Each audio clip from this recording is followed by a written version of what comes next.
In our headlines on this Thursday, January 29th, here in South Korea. South Korean chipmakers SK hynix and Samsung Electronics post remarkable profits in 2025, driven by demand for high-performance components essential for AI. Meanwhile, a plenary session takes place at the National Assembly to pass some 90 non-controversial bills aimed at enhancing public welfare. In the US, the Federal Reserve leaves its benchmark interest rate unchanged despite political pressure, and South Korea maintains its 24-hour monitoring of financial markets amid lingering uncertainties. We start with news of an outstanding year for chipmakers SK hynix and Samsung Electronics in 2025, driven by demand for AI-related chips as business prospects for 2026 look equally as bright. Our correspondent Kim Do-yeon reports. The AI boom delivered a historic year for Korean chipmakers, setting the stage for an even brighter 2026. SK hynix on Thursday, the current leader in the premium AI memory market, confirmed that its high bandwidth memory revenue more than doubled last year. Moving forward, the company is laser focused on maintaining its dominance, announcing that it is already moving ahead with the next generation of chips. On top of this, the company's supply will continue to be lean, keeping the company in a good position to boost profitability. We expect low inventory levels to persist throughout the year. With chips selling as soon as they're produced, levels will likely fall further in the second half. Samsung Electronics also had a massive year, posting its highest ever consolidated revenue in 2025. While its chip division currently trails SK hynix in profitability, Samsung is aggressively pivoting to close the gap. The tech giant declared 2026 as a year to recapture the top spot, confirming plans to start delivering its mass-produced HBM4 chips in the first quarter as early as next month. Samsung in its conference call said, "We aim to lead the AI era with our product competitiveness in 2026. We will proactively address customer demand by expanding the supply of our HBM4 chips with competitive performance in a timely manner." This comes as both companies post record sales for 2025. SK hynix posted fourth quarter sales of 32.83 trillion won, or around $23 billion, a 66% jump on year. Operating profit surged to a record 19.17 trillion won. For the full year, revenue hit 97.1 trillion won with an operating profit of 47.2 trillion won. Samsung Electronics reported quarterly sales of 93.84 trillion won, up nearly 24% on year. Operating profit spiked over 200% to 20.07 trillion won. Annual revenue reached a record 333.61 trillion won with a total operating profit of 43.60 trillion won. However, Samsung did also note that its finished product sales could face hurdles in 2026 with the rise in prices following the chip price surge. Kim Do-yeon, Arirang News.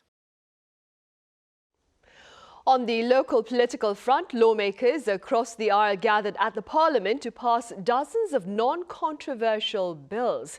For details on this, I have our National Assembly correspondent An Sung-jin live on the line. Sung-jin, it's good to have you on. So how many bills are we talking about for today? Right, Sunny. Today's plenary session began at 2 p.m., and of the 175 bills currently on the agenda, the ruling and main opposition parties agreed to prioritize 91 non-contentious ones that are related to livelihoods and economic issues. This comes as the two sides held meetings over the past 2 days to coordinate which bills will be passed by consensus. As the main opposition People Power Party decided not to stage a filibuster during the session, the legislative process moved forward swiftly. Right, that is good to know. Sung-jin, do tell us a bit more about some of the major bills for today. Indeed, Sunny. One of the main items was the Special Act on strengthening and supporting the competitiveness of the semiconductor industry. The bill outlines concrete support measures for the chip sector, including the creation of semiconductor industry clusters and the development of key infrastructure such as power grids, water supply systems, and road networks. This bill is intended to strengthen the domestic chip ecosystem and further enhance global competitiveness. Other bills related to livelihoods include legislation to promote agriculture as a national strategic industry by stabilizing agricultural and fisheries product prices, an act to protect small and medium-sized enterprises technologies, and a special law expanding eligibility for interest exemptions under the income-contingent student loan repayment system. Now, in addition to the non-contentious bills, the parties also agreed to pass a revision to the National Assembly Act. This amendment would allow the chairing authority of a plenary session to be transferred from the Speaker to the standing committee chairs in the event of a filibuster.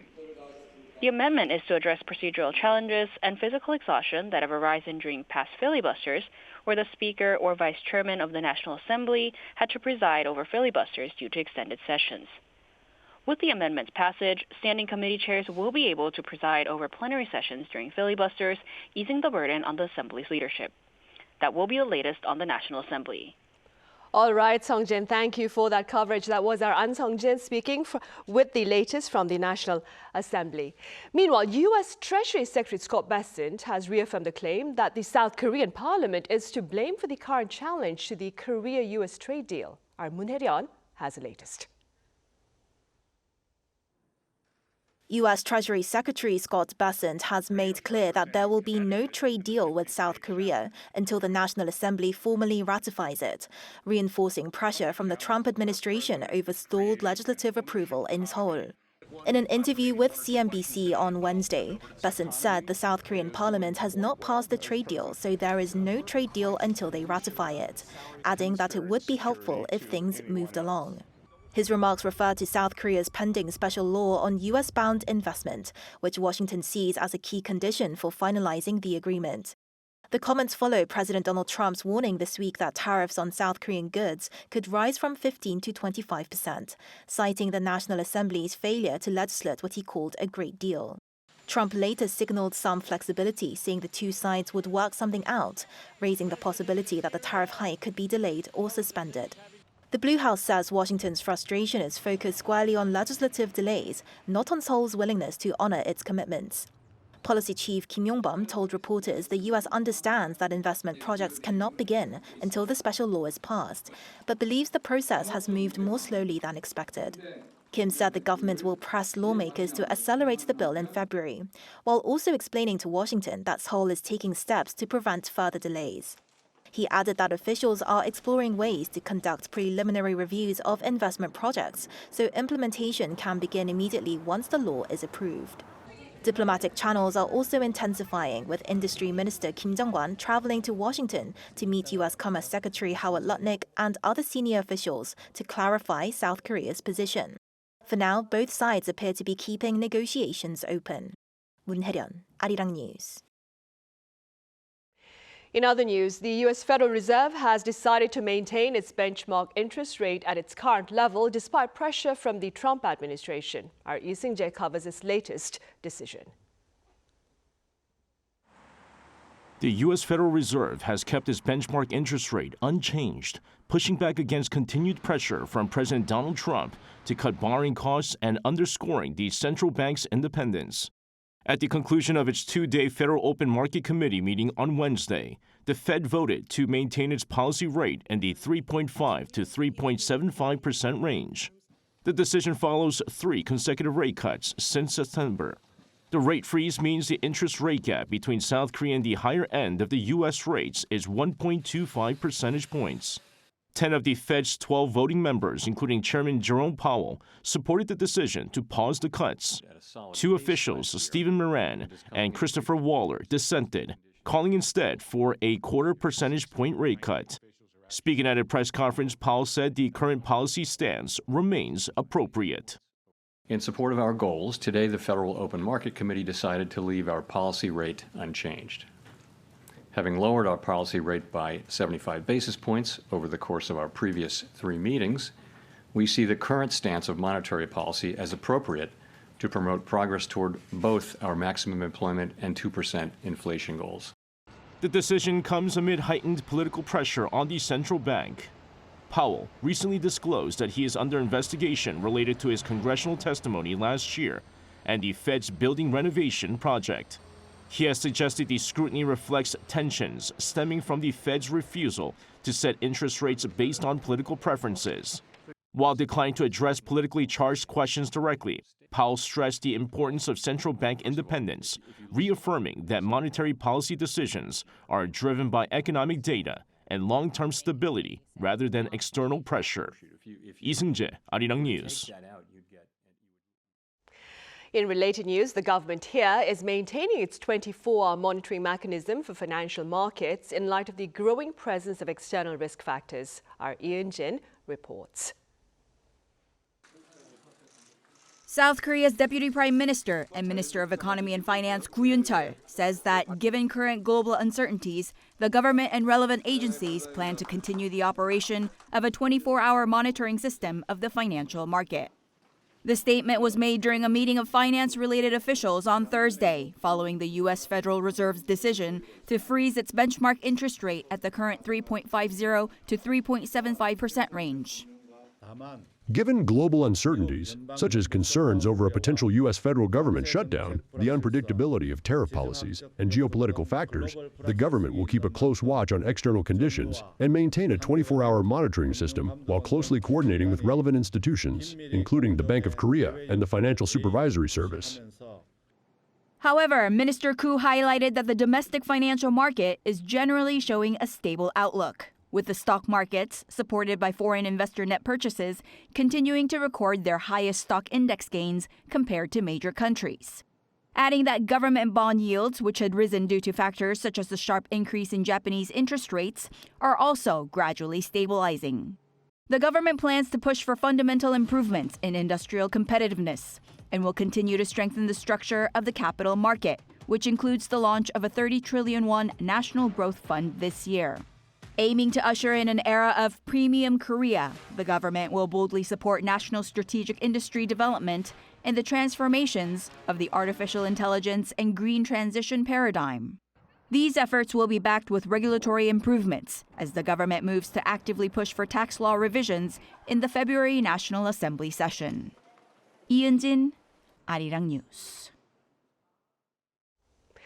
President Lee Jae-myung has urged for preparation to usher in the AI era, keeping in mind both its potential risks and rewards. Presiding over a meeting with his aides earlier on this Thursday, he asserted that the era was inevitable and essential, and that it may fundamentally change the lives of people here and beyond.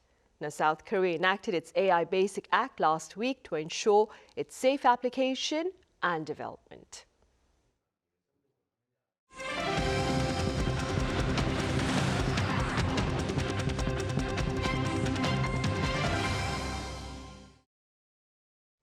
UN Special Rapporteur on North Korean human rights Elizabeth Salmon will be here in South Korea starting next Monday, that is February 2nd. She is scheduled to sit down with government officials, civic groups and North Korean defectors here.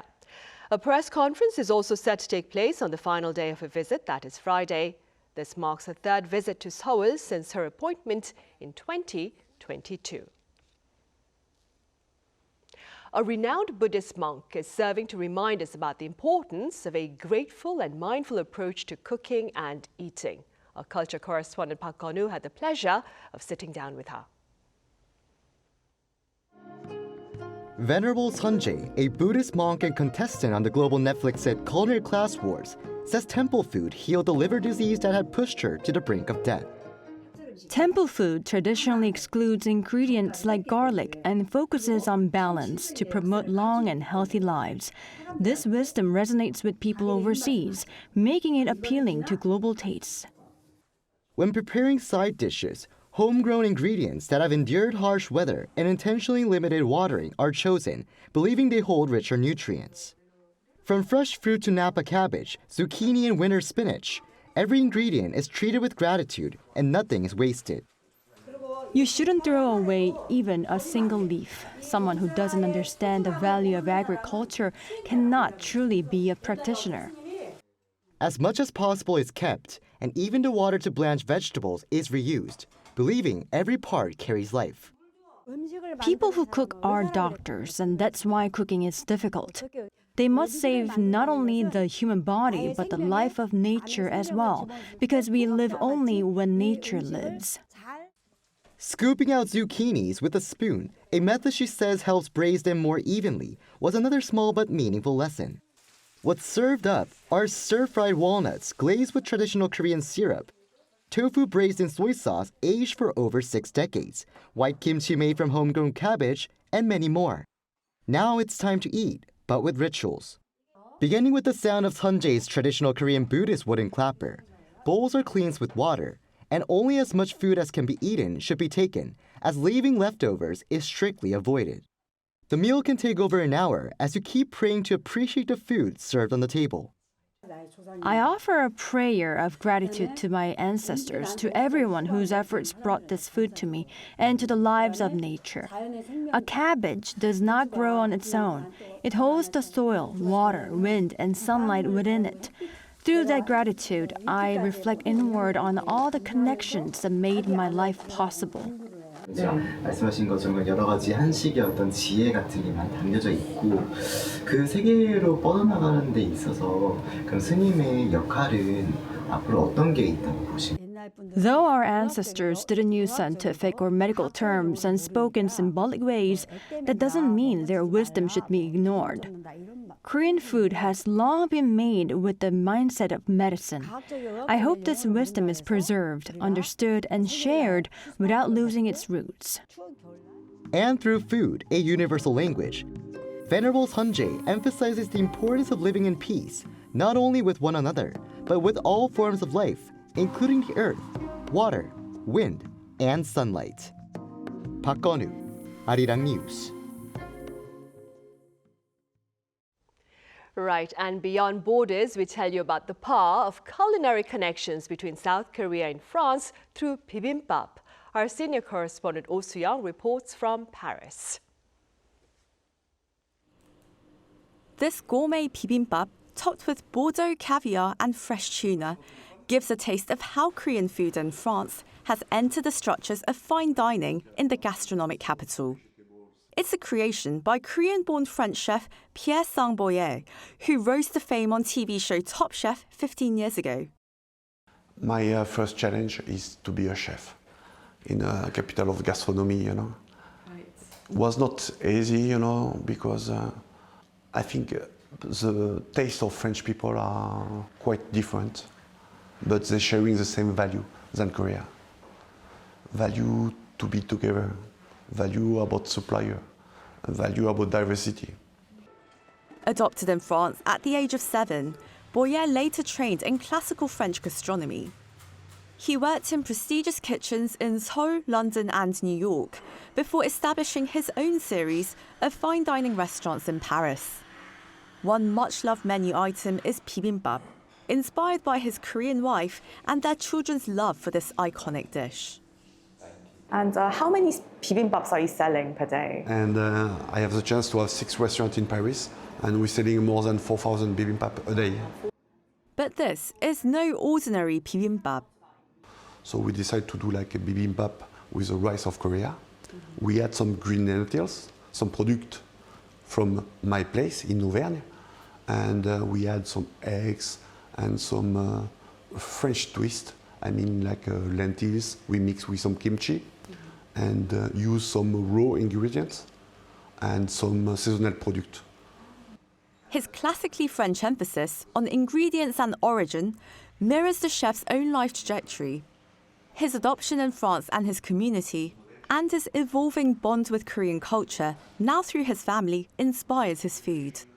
His personal touch made Korean flavours approachable to French diners at a time when Korean cuisine had little presence, according to acclaimed food and travel writer Catherine Down. Pierre Sang-boyer, who was a finalist in Top Chef in 2011, came up in a very classic French cadre, and then really sort of brought, I would say, some Korean flavors and techniques to the mainstream through being a finalist on Top Chef and then opening his own restaurant, which has really blended sort of classic French techniques, but with some of those Korean flavors that at the time were really new for the French palate and felt very exciting and innovative. Korean cooking is now being absorbed into the logic of French gastronomy. France loves hierarchy within a meal, so you have entrée, plat, cheese, dessert. There's sort of a rigid structure, but I think with a younger French customer who has traveled a little bit more, who's a little bit more open. We've seen more openness to different culinary techniques, more sort of sharing of food, more street food, openness to bolder flavors that are less traditionally French. Methods like fermentation have gained particular traction, from sauces called chang and kimchi to makgeolli rice wine. So we have a long-standing tradition of fermentation around charcuterie and cheese and wine. And so I think bringing in Korean fermentation techniques, there's a real respect there in terms of how you celebrate a product and sort of capture it through fermentation, how you represent a certain moment in time and layer some of those flavors. As Seoul and Paris mark their 140th anniversary of bilateral relations, there's a growing appetite to explore more flavors combining the best of both countries. Oh Si-young, Arirang News, Paris.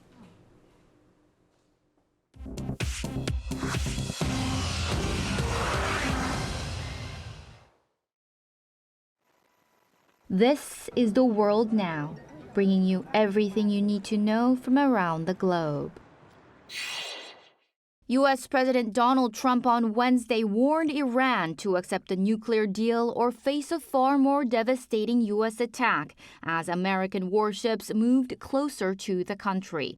Trump said a U.S. naval force led by the aircraft carrier USS Abraham Lincoln is approaching Iran, calling it an armada, and said time is running out for Tehran to negotiate a deal that would prevent it from developing nuclear weapons.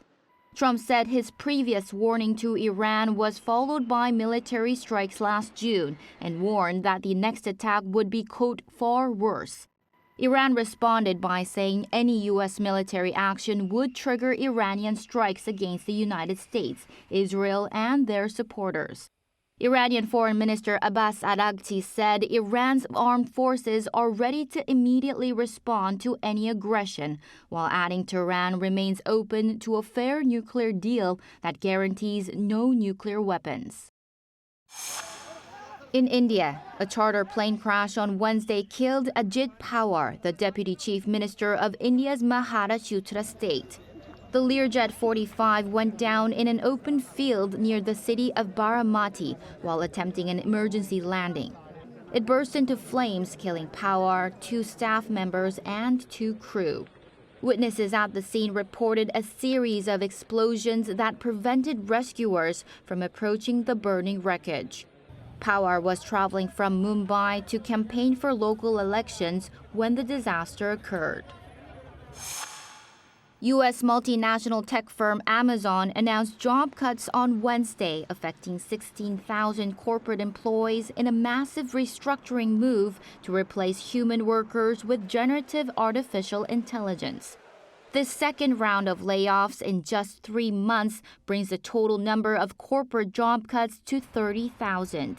Senior Vice President Beth Gilady said Amazon is reducing management layers, increasing ownership, and removing bureaucracy across the company.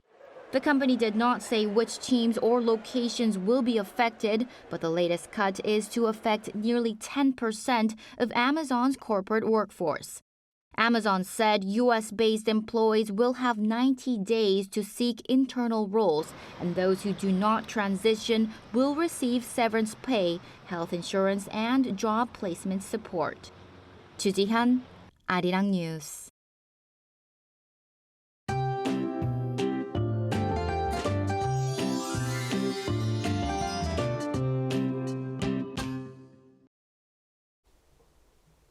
Sub-zero temperatures have stuck around all day, with serious cold temperatures continuing even during the daytime, especially across central parts of the country. Tomorrow morning will be even colder than today, taking the cold wave to its peak. However, the good news is that this long stretch of freezing conditions should start to ease off from Saturday afternoon. With only a little rain or snow in the forecast, the air remains very dry, so please be careful not to cause any wildfires with such dry conditions. Seoul will start off at minus 12 degrees Celsius tomorrow morning, with Chuncheon at minus 15 degrees. Daily highs will move up to minus 2 degrees in Seoul, 5 degrees in Busan and Jeju. As we head into the weekend, more snow is forecast around the northern parts of Gyeonggi-do and Gangwon-do provinces on Sunday and central western areas on Monday. That's all for Korea. Here are the weather conditions around the world.